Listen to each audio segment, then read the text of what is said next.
What is up guys, Tom Wilkins here, and today I have a review on the brand new 2026 Diecast Henry. We're coming up on the end of the first wave of 2026 Diecasts now.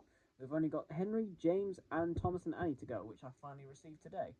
But I wanted to do Henry first, because I think of all the final releases we have to look at, he's probably the most interesting one. We did just get a new Diecast Henry in the 80th anniversary range, but he was significantly different to how they've done him here. He was made to fit the same chassis that they were using for James, and although I think he looked pretty good overall, compared to the others, he was very squished down and didn't look as good as he could have.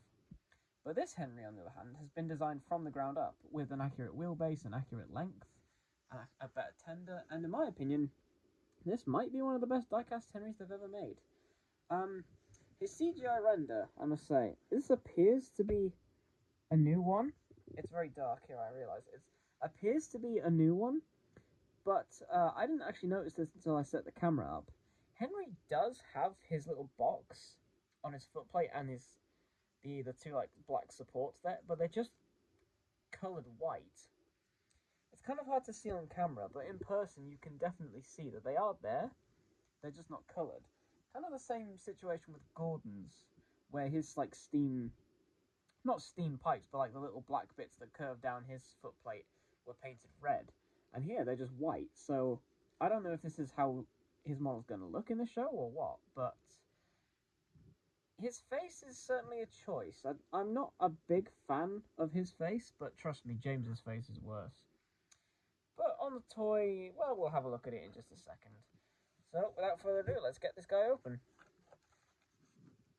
Now, like all of my current engines, I bought this guy at tootlythomas.com, and you should be able to find him at Smith's if you check the right places. My local Smith's has finally gotten in the small engines, so I was able to pick up a second batch of those guys to keep in the box. But unfortunately, they still do not have the large engines, although the Smith slightly further away from me does, so I might be able to get some duplicates from there. But anyway, here's Henry out of the box, and let's take a look. And here is Henry out of the box, and I have to say, I am pretty impressed with him, all things considered.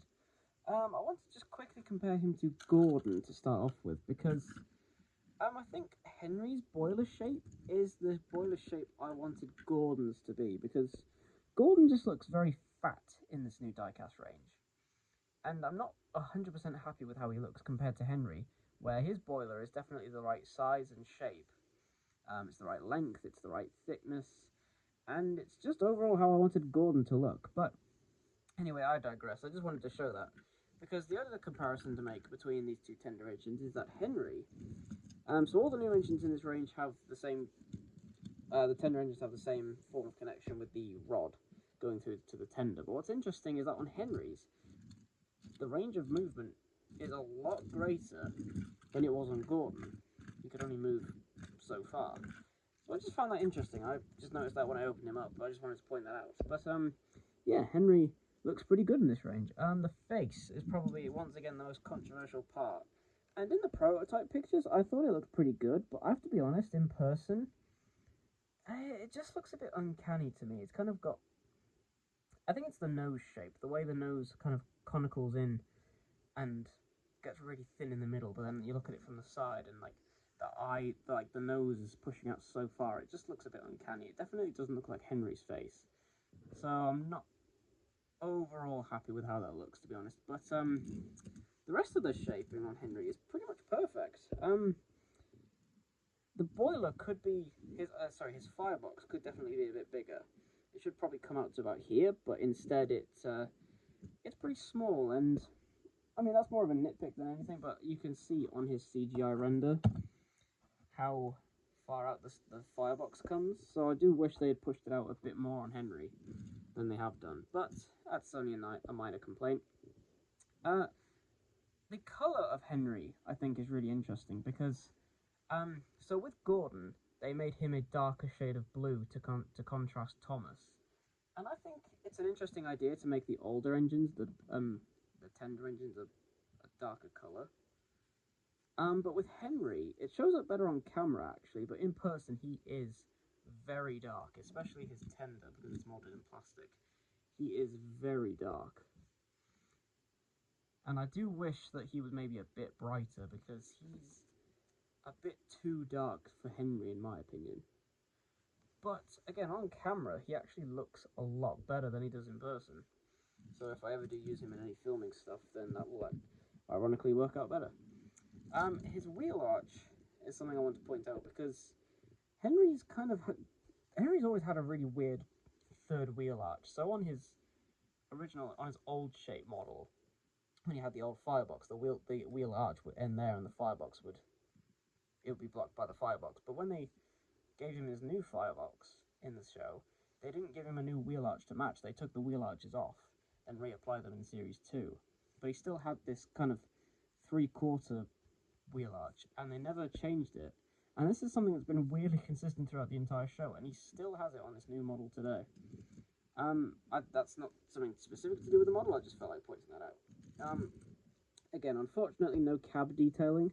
I would have loved if they gave these guys open cabs again, like they did in Take Along, but it's not the end of the world. Henry's tender, again, is kind of not great. So he has the same problem as Gordon, where he only has 4 wheels instead of 6. And the magnet is going right through the middle where the buffer beam would be, so it's just completely unpainted, which is very unfortunate. But that's kind of my only major complaints with Henry is the face, the colour, and the tender, because overall this is a fantastic Henry, especially like compared to Henry from last year. Like that, the 80th anniversary Henry was good, don't get me wrong, but it was very flawed. It was definitely built with restrictions baked in, whereas this feels like it's been built from the ground up to be one of the best looking Henrys that you could possibly buy. So I do definitely recommend picking this guy up. This is the only engine so far that I don't have a second copy of to hang on my shelf, because I am eventually going to hang all of my engines up on my shelf, or hang them from my wall, or wherever I find space. I need to find space. So I would like to pick another Henry up, and I do think he's probably one that if you do get, he is worth keeping in the package. Oh, I forgot to mention, sorry, he does also, like Gordon, have the new swiveling bogies, which is amazing. It's the first time Henry has ever had that in Diecast, I do believe. Same with Gordon, and same with James, who we will look at next time. But yeah, I don't really have too much to say about Henry, really. He's kind of just, he looks like Henry. That's, you know, that's what I want for these engines. I just want them to look like the characters they're supposed to look like. So yeah, he looks like Henry with a few minor changes. I definitely recommend picking him up if you find him in the shops, which you should be able to find him in the shops now. So yeah, bit of a shorter one today, but I'm kind of running out of things to say. I've said all I want to say about most of these guys. I've only got James and then Thomas and Annie to talk about, and I will definitely have things to talk about with Thomas and Annie. But with James, that one might also be a short one, because I really only have one major complaint with him, which is the face. But anyway, that's enough for this review. So if you see Henry in the shops, I do recommend getting him. So thank you very much for watching, and I'll see you in the next one. We're getting near the end now. Thank you very much for watching. Bye.